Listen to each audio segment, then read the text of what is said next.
off to the action. But first, to your commentary team here, Jim Beglin and John Champion. Never before in a century of North London derbies has a team enjoyed such dominance. Arsenal, unbeaten in 16 games against Tottenham, need just one more solid performance and then they can showcase their young talent in a showpiece final. Last week's star turn, Julio Baptista, misses out through injury though, so Adebayor leads the line. There are 3 teenagers, but Gilberto returns from a ban to become the first player in his 30s to play for Arsenal in this season's Carling Cup. Tottenham lost Aaron Lennon to illness at the last possible minute, so Hossam Ghali starts. With Berbatov injured, it's Keane and Defoe up front together for only the second time this season. Pascal Chimbonda beat Arsenal in last year's semi-final with Wigan.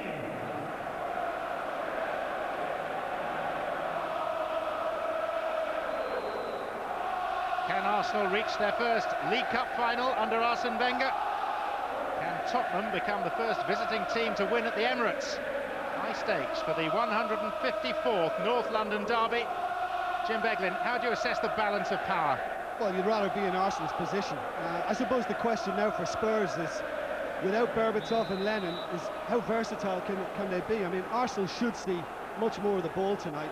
Spurs, I think, have to show resilience and patience and a very good discipline. Well, they've had a bonus.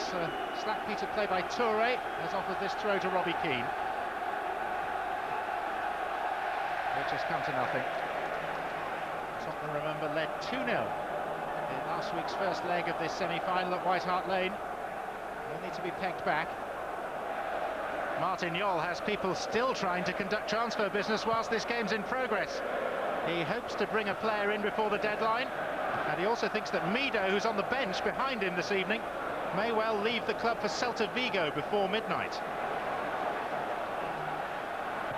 Dawson, left by Defoe, and Keane is onside and has a chance, and daylight, such as it was blocked out by Manuel Almunia.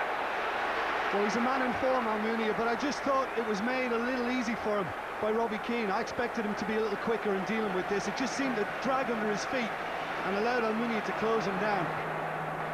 Ali Adier.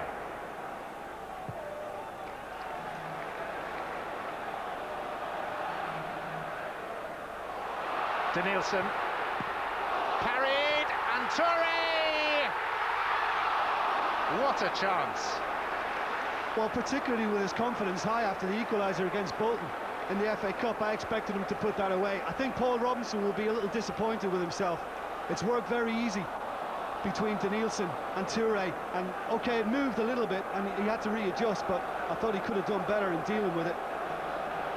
He'll be disappointed and relieved. Oh, when it comes back, I mean, Toure, just a case of picking his spot, and he's just miskicked it, knocked it into the ground, and just can't follow it up quickly enough. Let off.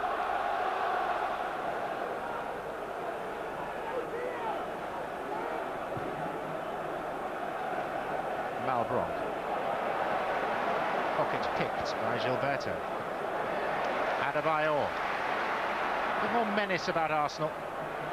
Diaby. Adebayor. On the overlap is Hoyt. Ali Adier!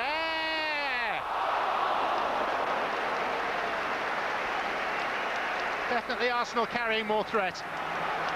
Well, I thought it was made a little easier for them here. I mean, I think Spurs should have been alive to this. The ball just ran the side for Hoyt. I thought Malbronk could have covered it a bit sooner. That's a very good take and turn. Unlucky. 0-0 here. We're into the score after 90 minutes. Would mean extra time. Away goals only come into play after extra time. Genus. Malbronk.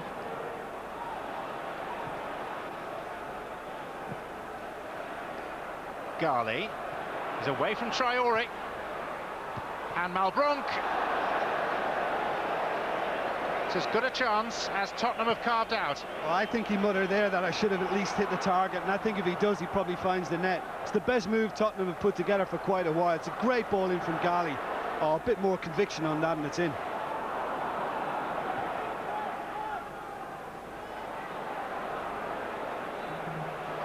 Diaby.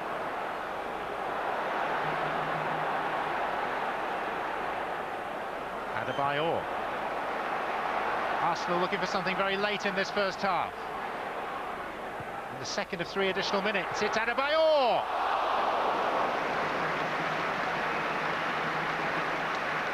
Well, I think Tottenham got away with that rather, because everybody's expecting the cross from Hoyt. Adebayor is clever, he just comes a little deep. And he's got lots of time once he gets a chance to turn here to get the shot in. It's not the best effort.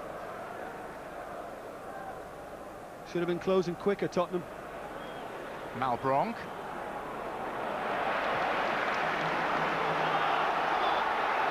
Justin Hoyt. Probably the final attack of the first half. And it's Theo Walcott. Hoyt. I just wonder whether Arsene Wenger will go with the second striker after the restart. Maybe they need a bit more presence up there with Adebayor.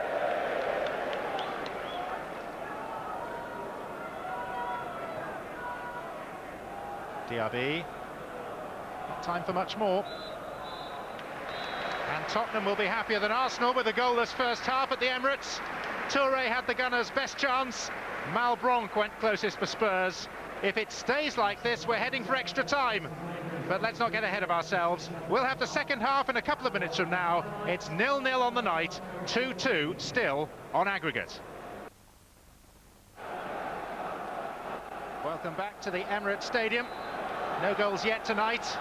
A much tighter and cagier game than last week's first leg at White Hart Lane. Still 2-2 on aggregate. And remember, away goals in this competition don't come into play until after extra time.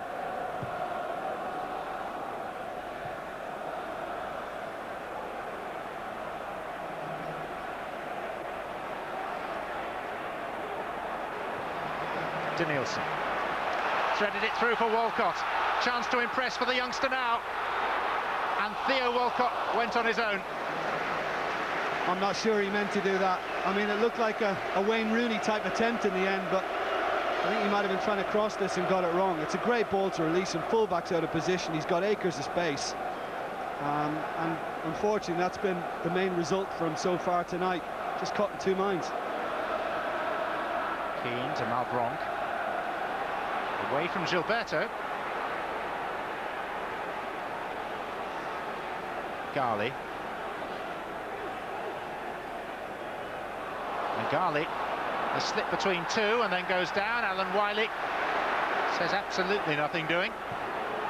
And then Senderos is caught late by Hossam Gali, who then is involved with Diaby. And from minor beginnings, Alan Wiley has got a rather more major incident to sort out now. Initially it was Senderos who was caught by a late challenge by Gali, and then Diaby came up, squared up. There was a reaction, there was retaliation, and now there needs to be action. Yellow card for Gali for the initial foul, a yellow for Diaby for his involvement. Tempers are fraying, temperatures are rising. Here's Ali Adier. All three of his goals this season have come in the Carling Cup. One number 30 on another, brings a corner. Good challenge. Gardner did well. Nearly an hour played. Walcott. Adebayor. Well, he's applauded the ball in, and it's probably Walcott's best. He's just hung it up there well, easily above his man. You expect more, don't you? I mean, didn't seem to be off balance, got a good head start. It's not great.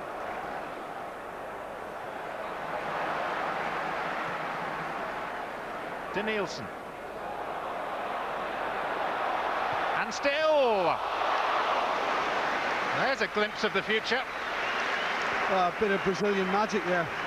That's his lovely feet from him. I mean, great the way he weaved his way through, beat Chimbonda with ease. Robinson did always have it covered. Clichy. Taking the inside track.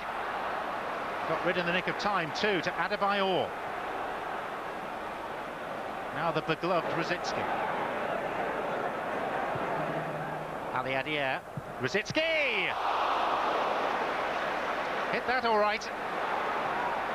And here's Rosicki again. Lovely ball, Adebayor! Arsenal have 1 foot in the final.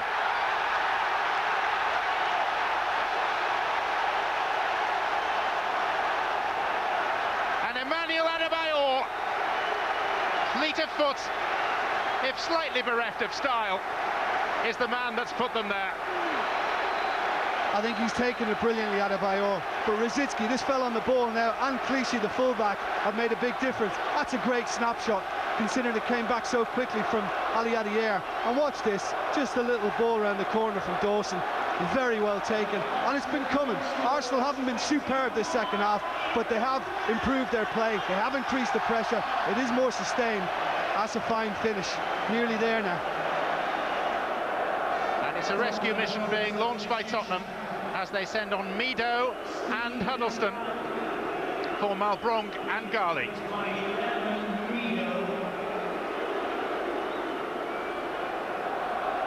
Three hours from now, he may not be a Tottenham player any longer. But before he leaves, he could make a huge contribution to the club. Good header by Toure. Free kick, Tottenham. Foul by Danielson on Asuikoto. Well, it looked as if he was just trying to play the man as he shielded the ball a little too much, but Asuikoto made the most of it.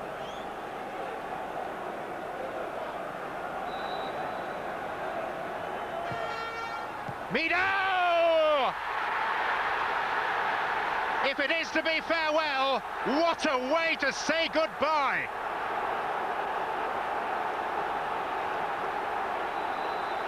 Six minutes to play in the second leg of the Carling Cup semi, and Mido has just rescued Spurs. What about the delivery? Genius, this is an absolutely superb delivery, and he's big and strong. A lot of pace on it, difficult to defend, and he's just got there ahead of Toure, and he's produced a brilliant header as well to flick it away from the goalkeeper, who maybe just got dragged underneath it a little bit on Munya. Maybe if he just held his line a bit more, he deals with it. They were on the brink, Tottenham, of elimination. Defoe, Mido, and still a foot away. Well, he's just given Tottenham some presence. All of a sudden now Tottenham are getting it into feet, into Defoe here. It's a good little layoff, and this is brilliant footwork to go through Senderos, nutmegs. Oh, so close. He's tried to place it, tried to pass it in the corner. Now do Arsenal have the legs, the energy? Rosicki. 93 minutes played. Fabregas, Adebayor, this is Danielson, struck it well. Well, the most important thing at the end of it was that Arsenal didn't waste it, because the attack slowed down, and he's done well to actually get such a good shot on target. Rosicki, that was travelling, comes for Toure, another good save, Gilberto, Dawson to the rescue for Spurs. I think he's been brilliant, Rosicki. He's really got him going, and Toure's trying to curl it in top corner. What a save from Robinson. Passions burning brightly, but still no resolution. Arsenal were within 10 minutes of reaching the final through Adebayor, but Mido intervened dramatically on as a substitute, and so we head to extra time. Stay with us. 1-1 after 90 minutes, 3-3 after 3 hours. We're back very shortly. Welcome back to the start of extra time in this Carling Cup semi-final here at the Emirates Stadium. Because of the away goals rule, Tottenham have to score. If Arsenal keep them out, they will go through. 1-1 on the night, 3-3 on aggregate, and Spurs have an early free kick. Nothing as complicated as a golden goal or any such like in this competition, but a goal would feel golden for Spurs. And it was Chimbonda who glanced the header wide. Well, the fact that he's reacted like that tells you that he felt he should have done a little bit better. He just seemed to get caught underneath it. He's under a fair bit of pressure too. It's difficult. Martin Jol knows that at some stage in the second half of extra time, if needed, they'll have to go for it. Only 2-2 can take it to penalties. Current score, with lead to Arsenal, going to Cardiff to meet Chelsea. Fishy. After 20 seconds remaining in the first period of extra time. Gilberto. To Nielsen. Hoyt. To Nielsen. Rocha, awkward. Ali Adier! Lovely finish from the young Frenchman after a horrible moment for the new man Rocha. But in a sense, Tottenham's task doesn't change. They still need to score. You're right, and the fact that it's so close to the break in extra time, I think they'll be reminded of that. It's not even a good ball in. He just gets it horribly wrong, Rocha. Makes a bad decision. Thinks it's going to be high enough for him to head. It's not, misjudges it. But what about the finish from Ali Adier? His 8th League Cup goal in only 10 League Cup ties. The final moment of the first period of extra time. And amidst the celebrations of Almunia, Arsenal do need to realise they are still vulnerable to one Tottenham goal.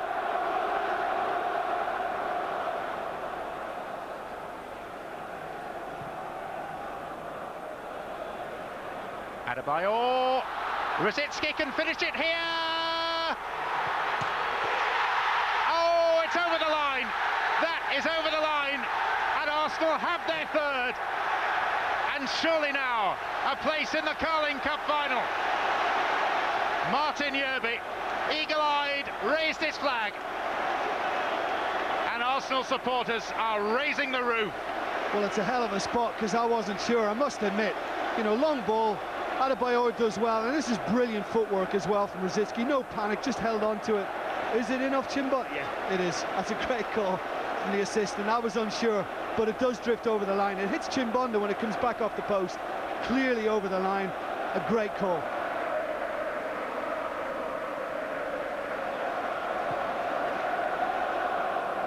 Dawson. Mido! Deflection, took it wide. Well, as I expected, Dawson's gone up there just to try and lend a hand and just help them get something back out of the game. Did well to get it down to Mido. It's a good block. Robbie Keane. Good take by Almunia. And sportsmanship to the end from Michael Dawson. He's convinced they're there. He knows they're there. It'll be a blue-chip Carling Cup final this year. Arsenal against Chelsea has a good ring to it, and they'll meet in Cardiff, just as they did in the FA Cup final of 2002. A whole new experience for Arsene Wenger. His first League Cup final, a horribly familiar one for Spurs, beaten yet again by their painfully successful neighbours. It's finished Arsenal 3, Tottenham 1. Arsenal win 5-3 on aggregate. The kids got them into the finishing straight. The seniors pushed them over the line. In the two games, I feel Spurs played well, and we needed to dig deep every time to go through and to win the games. We could say we gave away the lead at White Hart Lane, and that was probably the damage we did ourselves, and that is what we have to avoid in the future, you know, because if you're 2-0 up against a team like Arsenal, even when they play with the so-called kids, because yesterday somebody on television said the kids will be playing, so that is not bad, you know. If Senderos is still a kid, and Touré and Gilberto, he must be a very old kid then. Tottenham is a good team, and it was a very difficult game for us, but we showed that we got a great character in this team, and we deserve to win today. Of course, I will involve all the players who have gone through the whole competition, and I will stick to that in the final and try to find the right mixture between experience and, of course, youth. There may be a few senior players who might fancy the game now, all of a sudden. Now it's a final. Well, you know, they know that this competition is reserved to to winning the trophy first, but as well to a educational purpose and give a chance to some young players, and we will stick to that. Well, congratulations, great game. Thanks. Thank you. Well, Robbie Earle watched that 3-1 win after extra time, of course, for Arsenal. Good game, actually, just like the first leg, had an awful lot, and not a huge gulf between the two teams. No, I enjoyed it. The intensity and the pace of the game got better as it went on. And you have to remember, you know, that Arsenal were 2-0 down in this leg. They got the draw back at White Hart Lane and did the job tonight. So huge credit to them that they've had the character with this young set of players to come through. Indeed, the first half was measured, if you like, slightly cagey. In the second half, after a slightly tentative display again from Theo Walcott, which is perhaps a discussion for another day, the introduction of Rosicky led to Arsenal's first goal. Yeah, I just thought Spurs did ever so well in the first half, closing Tottenham down, but Rosicky came on and added a little bit of quality, and that ball he played into Adebayor created the chance, and he just slipped it home past Robinson, and just the start that Arsenal needed, really. And it was fairly late in the day. You thought Arsenal, having scored at this point, that's probably curtains for Tottenham. They make a double substitution with only 3 outfield players on the bench, and it works to get themselves back in it through Mido. Yeah, I thought the strength and height of Mido was important. No Berbatov, and I thought Keane and Defoe didn't quite get the breaks. Lovely ball in from Jennison. You just saw Mido get his head on the ball, and Tottenham were right back into it then, and you're half thinking they might just nick it. Well, indeed, Mido had a half a chance, if you like, on the death of 90 minutes to win it for Tottenham. In extra time, Tottenham perhaps got slightly penned in, and it was a mistake of sorts, perhaps, that led to Ali Adiyah's goal. Yeah, well, the game got a little bit stretched, and we saw Rocha who'd come on, and he seems to have made his mind up to try and head this ball, and Ali Adiyah really just has a simple chance of blasting it past Robinson in goal.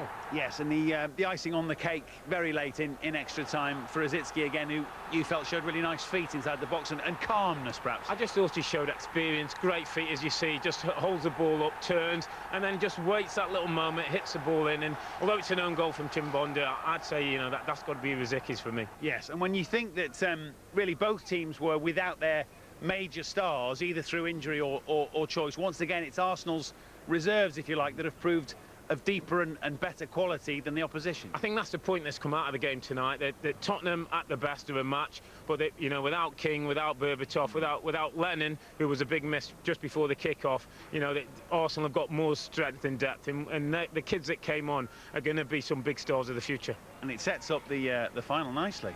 Very nicely. I just wonder if you'll go with the kids Arsene Wenger down at Cardiff against it should be a strong Chelsea side, or will one or two of the real big names be playing on that day? Sure, Chelsea don't really have any junior players as such, so I would imagine Arsenal will go pretty strong. Still, the kids have got them that far. Thank you very much to Robbie for the moment. Now, how... 90 minutes, but there you go. But I played with the lad Ali Adiyah. He came to Celtic on loan and didn't particularly do that well, but I think since he's gone back to Arsenal, he's had several sort of loan moves, and he's done really... They beat us in that competition, you know. Yes. He's done really well personally in that competition. Yeah, and he looks a top player now. He's obviously learning from the likes of Henry and that. Martin, how good are they as a group? You talk about managers rebuilding teams and rebuilding squads. As a group of players, are they special?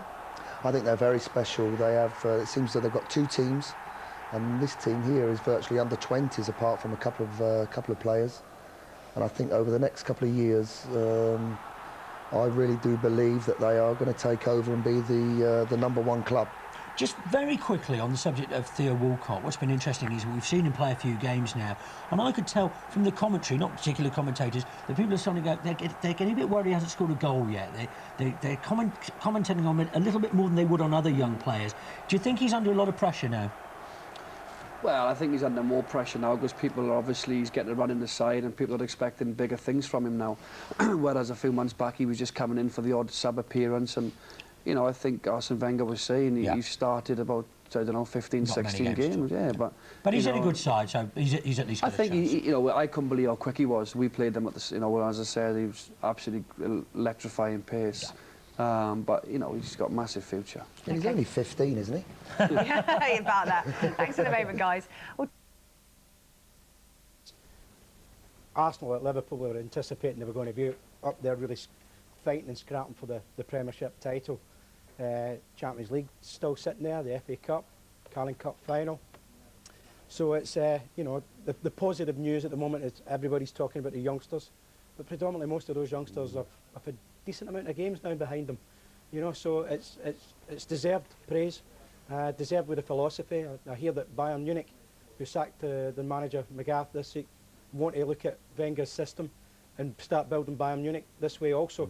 So he's starting to get the appreciation levels going. There's no doubt about that, Jeff. But bread and butter is your Premiership. I'm a little concerned by this game. Arsenal used to always go to Middlesbrough and pass and pass and pass and control the game and dictate it. They have been playing well. I have to say that Thierry Henry's not been playing so well since he came back from his injury, but he's scoring goals, and that's the key. And I think it will take him a few games to really get his rhythm going. Van Persie's injury also disappointed me, but Adebayor has been excellent this season, and I think even now the Arsenal fans are starting to appreciate him because they weren't quite sure about him. But still, that vulnerability at the back, Jeff, is a little concern for me. And Viduka, Yakubu have been decent form themselves. That would give me food for thought tonight. Well, what's he going to do about Jens Lehmann, who's a free agent in the summer? I don't know this as fact, Jeff, but I would be absolutely amazed if Arsenal this summer don't go and buy a goalkeeper. I think that is the one position that they've identified, or they will identify. I think they might go for one other player. I would think that, I mean, Arsenal look at the window, and I think they made £3.5 million in profit, plus have let a lot of players go. They have a stack of players out on loan. So I don't actually think Arsene Wenger has got the money right now for the window there anyway. He mentioned he might have to panic buy for a forward. I don't think he had the money. I think it's all going back to the stadium, and I think he'll sit in the summer, he'll identify a goalkeeper, and if I was him, I'd be tempted to ask Liverpool would they be interested in giving Arsenal Carson. He's on loan, obviously I don't think Liverpool fancy him.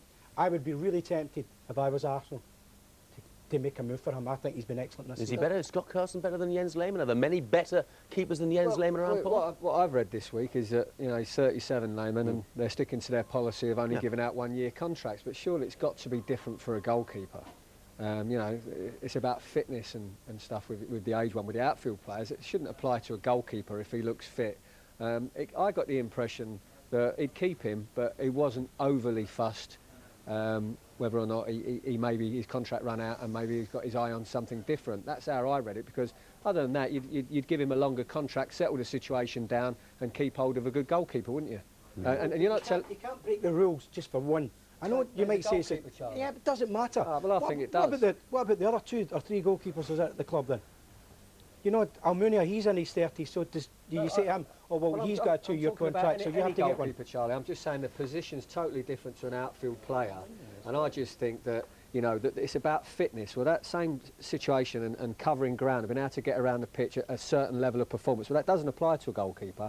And I just think if you want to keep a goalkeeper, I think you could quite easily explain to an outfield player that the policy is slightly different for a goalkeeper, and they would accept it. That's what I think. Isn't it a slightly dangerous situation for them, Phil, though, in the sense that, you know, somebody comes along and offers him a longer contract, off he goes in the summer, and they're not able to bring in an adequate replacement? Well, I think Almunia is adequate. I wouldn't say he's in the same sort of field as Lehmann by any chance.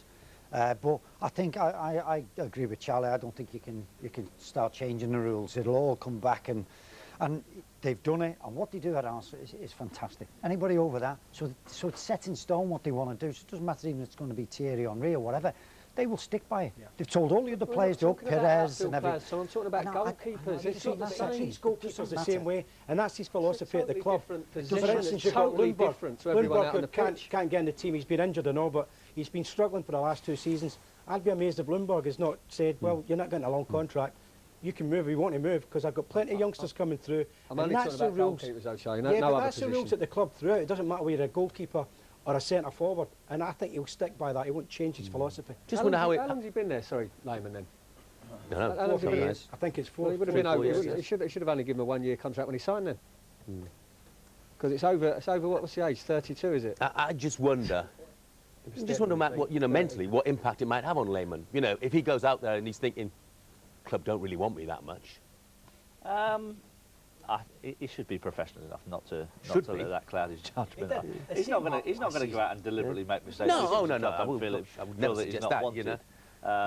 But will you willing to put your head in those dangerous places, you know, and you think that maybe this club doesn't want me that much? Possibly not. Yeah, it's a fair point, especially if he wants to. Especially if he knows he's going to be moving on, he's going to want to keep himself in decent shape for his prospective employers. So yeah, there may be a little bit of that, but he shouldn't. Quite happy to give him another year. If I was the boy, I would certainly take it. I think at 37 years of age. Absolutely. That's what I'm saying. Hey, but he's a good.